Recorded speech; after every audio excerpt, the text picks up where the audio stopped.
বাচ্চাগুলা খুবই অসুস্থ হইতেছে এবং কি ডায়রিয়া শিশু বাচ্চাদের গুলা এবং মহিলা পুরুষ সবাই অসুস্থ আছে বুঝছেন। পানীয় গুলা খুবই খারাপ, আমরা ব্যবহার করতেছি যে সবই অসুস্থ হইতেছি, আবার বাথরুমে যেগুলা করতেছি যে সবই অসুস্থ হইতেছে। কিন্তু পানিগুলো বানানো গুলো অনেক রোগ দিয়ে জীবনে ছড়াইতেছে, বাচ্চাদের ক্ষতি হইতেছে, বাচ্চাদেরও পানিগুলোতে গোসল করতে পারে না, গোসল করলে বাচ্চাদের চুলকানি হয়। কিন্তু আমাদের বাথরুম পানি দেয় পানিগুলো ভালো না, নোংরা, আমরা গুলো মুখ দিতে পারি না, গোসল করতে পারি না। এখন পানিগুলো তো অনেক দূষিত, পানিগুলো আমরা এখন বাধ্য করতেছি, এখন আমাদের উপায় নেই। বন্যা পানি পানি কমতেছে কিন্তু পানির রোগ জীবাণু গুলো বাড়তেছে, পানি নোংরা, পানি গন্ধ, রোগ জীবাণু ছড়াই গেছে।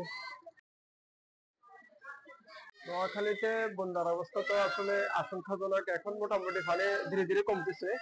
তবে এই ফাঁকে আপনার বিষয় হলো পানি কমার সাথে সাথে ডায়রিয়া আক্রান্ত রোগীর সংখ্যা বাড়তেছে। যেমন করে আমার বাবাও ডায়রিয়া রোগে আক্রান্ত হয়েছে এই বন্যায়। আমাদের বিষাক্ত পানি ইয়েতে ডায়রিয়াতে আক্রান্ত হয়।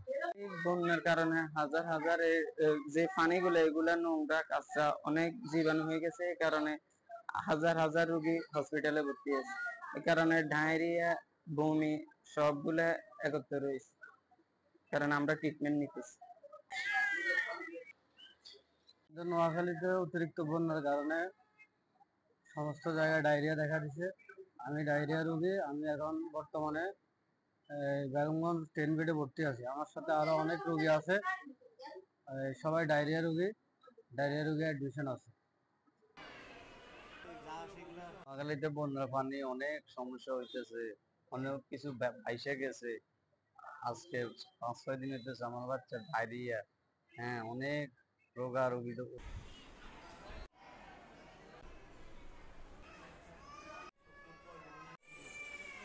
স্বাস্থ্য কেন্দ্র আর ক্ষেত্রে আমরা স্বেচ্ছাসেবীদের মাধ্যমে বিভিন্ন বাড়ি বাড়ি পৌঁছে দিচ্ছি। আমি বলবো আপনারা যারা বিশুদ্ধকরণ ট্যাবলেট পান নাই, বিশুদ্ধকরণ ট্যাবলেট গুলো আপনারা আমাদের হসপিটালে আছে, আপনারা নিয়ে যেতে পারেন।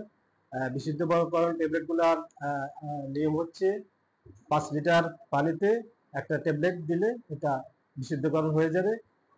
আপনারা এই বিশেষ করে পানির ব্যাপারে সচেতন হন, নইলে এটা এন্ডেমিক আকারে খুবই ভয়ানক পরিস্থিতির দিকে যাচ্ছে। আর বিশেষ করে এই পানি কমার সাথে সাথে যেমন পানি দূষিত হওয়ার কারণে চর্মরোগগুলো বেড়ে চলছে। তার মধ্যে যেমন স্ক্যাবিস, ডার্মাটাইটিস এগুলো হচ্ছে। এগুলোর জন্য আমরা হুইটপিল ক্রিম দিচ্ছি বিভিন্ন আশ্রয় কেন্দ্রগুলোতে স্বেচ্ছাসেবীদের। আর প্রয়োজন হলে আপনাদের যার এখান থেকে আমাদের হসপিটালে যোগাযোগ করবেন। যে কোনো ওষুধ, সিপ্রো, ম্যাপ্টো, খাবার স্যালাইন, ওয়াটার পিউরিফাই ট্যাবলেট, তারপরে হুইটপিল ক্রিম, হিস্টাসিন ট্যাবলেট আমরা রোগ মোকাবিলা। প্রথমে তো পানি বিশুদ্ধ পাওয়ার পানি খেতে হবে।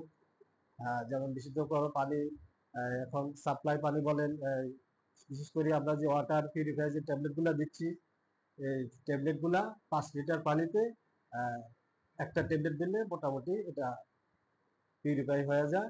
এই পানিগুলা খাওয়ার জন্য অনুরোধ করব। সবাই স্বাস্থ্যসম্মত খাবারগুলা খাবেন বন্যাতে, আর স্বাস্থ্যসম্মত বিধিগুলো মেনে চলবেন, এটাই।